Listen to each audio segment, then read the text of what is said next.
అక్క ఓ అక్క బాబ్బా రోజు రోజు దీన్ని అసలు తట్టుకుంటలేదు. చెప్పు చెల్ల, ఏమైంది? నా 30,000 ఉన్నట్ట పీకినట్ట. నేను జాయిన్ అయ్యి 15 రోజులు అవుతుంది.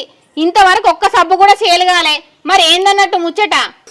30,000 అయితే కట్టించుకున్నావు. అది గట్లా చెల్లె, నువ్వు 15 రోజుల నుంచి ఇంట్లోకి వెళ్ళి బయటికి వెళ్తలేకపోతేవి ఇక పైసలు ఎడికెళ్ళి వస్తాయి చెప్పు.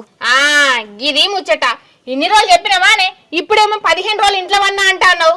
ఒక్క నెలకి 60,000 సంపాదించుతానని ఒక్క ముచ్చట చెప్పి సప్లైకి వెళ్ళినావు ఇంట్లోకి వెళ్ళి గుడ్ల మొక్కం దానా. అయ్యయ్యో, గట్లెందుకు ఆవేశపడతాను చెల్లె?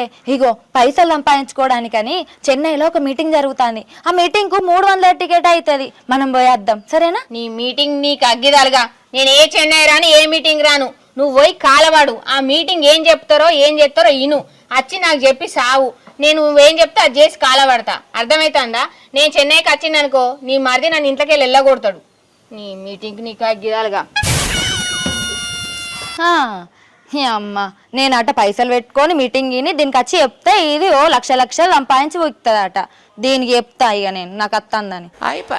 ఏమన్నా అడిగితే నాకేం తెలియదు, నాకేం గుర్తులేదని చెప్తా.